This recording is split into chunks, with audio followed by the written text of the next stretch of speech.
உங்கள் சத்யாவில் இப்பொழுது ஆடி அதிரடி தள்ளுபடி. நீங்க உங்களுடைய அரசியல பேசுங்க, பேச வேண்டாம்னு சொல்லல. நீங்க எப்படி அதை நாகரிகமான முறையில் பேசணுமோ பேசணும். நீங்க மாணவர்களை கேள்வி கேட்கிற அதிகாரம் உங்களுக்கு யார் கொடுத்தது? அப்ப மாணவர்கள் கேள்வி கேட்டா பதில் சொல்லுவீங்களா? இல்ல அந்த அம்மா யாரை தலைவராக வைத்திருக்கிறாங்களோ அவங்க பதில் சொல்லுவாங்களா? அப்ப கேள்விக்கும் பதில் சொல்லணும்.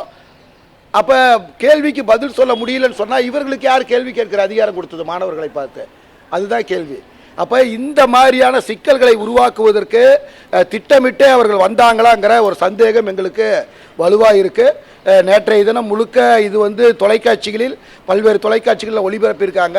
நாங்கள் கேட்பதெல்லாம் பல அரசியல் கட்சி தலைவர்கள் இவர்கள் எல்லாம் இங்க உரையாற்றினாங்க. திரைக்கலைஞர்கள் உரையாற்றினாங்க. அவர்கள்லாம் உரையாற்றிய போது எந்த விதமான சிக்கலும் இல்லாத போது சனம் செட்டி அவர்கள் மட்டும் பேசியது சிக்கலை உருவாக்குதுன்னா அது அவர் மேலதான் குற்றமே ஒழிய இங்க இருக்கக்கூடிய யார் மீதும் குற்றம் கிடையாது.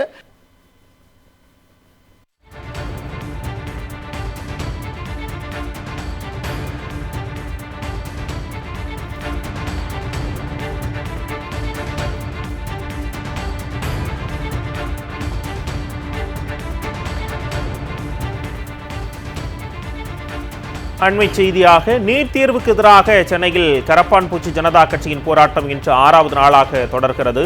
சிஜேபி போராட்டத்திற்கு ஆதரவு தெரிவித்து மாணவர் அமைப்புகளைச் சேர்ந்த திரளானோர் பங்கேற்று வருகின்றனர். தமிழ்நாட்டில் நீட் எதிர்ப்பு போராட்டத்தை ஒடுக்க காவல்துறை முயற்சிப்பதாக மாணவர் அமைப்புகள் குற்றம் சாட்டியிருக்கிறார்கள். நீட் தேர்வு பிரச்சினை குறித்து பேச தமிழ்நாடு முதலமைச்சர் விஜய் பயப்படுவது ஏன் என்று மாணவர் அமைப்புகள் கேள்வி எழுப்பியிருக்கிறார்கள். அண்மை செய்தியாக தற்போது பார்த்து கொண்டு வருகிறோம். நேற்றைய போராட்டத்தில் நடிகை சனம் ஷெட்டி கலந்து கொண்டு திட்டமிட்டு சிக்கலை உருவாக்க முயற்சித்தார் என்றும் மாணவ அமைப்புகள் குற்றம் சாட்டியிருக்கிறார்கள்.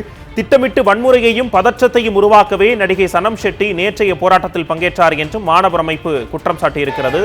தமிழ்நாட்டில் நீட் எதிர்ப்பு போராட்டத்தை சீர்குலைக்க நடிகை சனம் ஷெட்டி முயற்சித்ததால் போராட்ட களத்திலிருந்து வெளியேற்றப்பட்டார் என்றும் மாணவர் அமைப்பிலிருந்து தெரிவிக்கப்பட்டிருக்கிறது. அண்மை செய்தியாக தற்போது பார்த்துக் கொண்டு வருகிறோம்.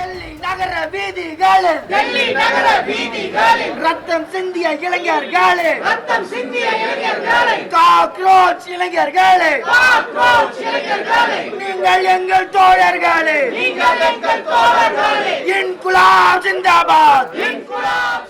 உங்கள் சத்யாவில் இப்பொழுது ஆடி அதிரடி தள்ளுபடி.